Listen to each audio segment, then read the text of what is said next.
ભારત સરકારના આદિ કર્મયોગી અભિયાનના વિઝન જે છે 2 લાખથી વધુ કમિટેડ ચેન્જ મેકર્સ દ્વારા વિકસિત ભારતનું નિર્માણ કરવાનું છે. એ ભારત સરકારના આદિવાસી બાબતોના મંત્રાલય દ્વારા આદિ કર્મયોગી અભિયાન ચાલુ છે.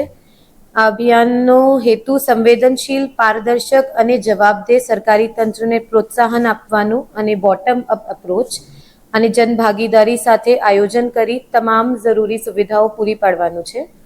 આ અભિયાન અંતર્ગત અત્રેના છોટાઉદેપુર જિલ્લાના કુલ 681 ગામોના સમાવેશ કરવામાં આવ્યા છે. આ દરેક ગામોના વિલેજ એક્શન પ્લાન તૈયાર કરવામાં આવશે, જેના ઉપરથી ડિસ્ટ્રિક્ટ એક્શન પ્લાન તૈયાર કરવામાં આવશે.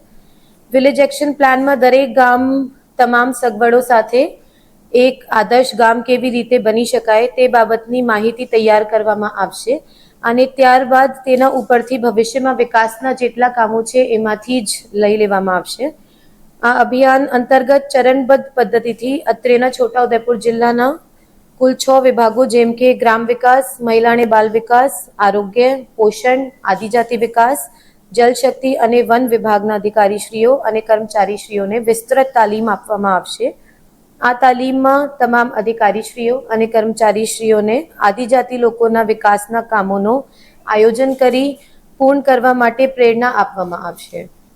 આ અભિયાન અંતર્ગત પુણે ખાતે રિજનલ પ્રોસેસ લેબ બનાવવામાં આવી છે, જેમાં રાજ્ય કક્ષાના માસ્ટર ટ્રેનર્સને આ અભિયાન અંતર્ગત રેસિડેન્શિયલ ટ્રેનિંગ આપવામાં આવી છે.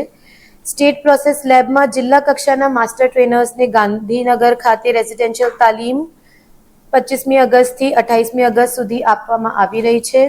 ત્યારબાદ ડિસ્ટ્રિક્ટ પ્રોસેસ લેબમાં છોટાઉદેપુર ખાતે તાલુકા કક્ષાના જેટલા માસ્ટર ટ્રેનર્સ છે એમને રેસિડેન્શિયલ તાલીમ આપવામાં આવશે અને બ્લોક પ્રોસેસ લેબમાં તાલુકા કક્ષાના માસ્ટર ટ્રેનર્સને તાલીમ આપવામાં આવશે.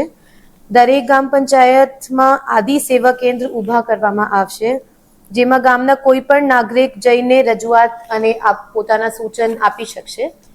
આ સંપૂર્ણ અભિયાન બોટમ અપ અપ્રોચ પર આધારિત છે, જેમાં ગામના લોકો તેમના ગામમાં શું સગવડો હોવી જોઈએ તે બાબતમાં નિર્ણય લેશે અને સૂચનો કરશે. આ અભિયાનમાં જે તે ગામના સ્વયં સહાય જૂથના સભ્યો, આદિજાતિ આગેવાનો, સ્વયંસેવકો અને કલ્ચરલ આઇકન્સ આદિ સાથી તરીકે જોડાશે અને યુવા લોકો, શિક્ષકો, તબીબી અધિકારીઓ, કર્મચારીઓ અને સામાજિક સેવકો આદિ સહયોગી તરીકે જોડાશે. આ અભિયાન થકી દરેક ગામના ફળિયાની કક્ષાએથી રાજ્ય કક્ષા સુધી એક મલ્ટી ટાયર્ડ લીડરશિપ સ્ટ્રક્ચર તૈયાર કરી વિલેજ એક્શન પ્લાનના આધારે તમામ સંબંધિત વિભાગોના કન્વર્જન્સ સાથે આદિજાતિ વસ્તી ધરાવતા ગામોનો સંપૂર્ણ અને સર્વાંગી વિકાસ સુનિશ્ચિત કરવામાં આવશે, જેથી અત્રેના જિલ્લાના તમામ લોકોને આ અભિયાનમાં બળી ચડીને ભાગ લેવા વિનંતી કરવામાં આવે છે, જેથી એક ભવિષ્યલક્ષી વિલેજ એક્શન પ્લાન તૈયાર થાય અને તમામ લોકોના સર્વાંગી વિકાસ થાય, જેથી વિકસિત ભારતના 2047ના જે સ્વપ્ન છે આપણા વડાપ્રધાનશ્રીના આ સાકાર થઈ શકશે. Thank you.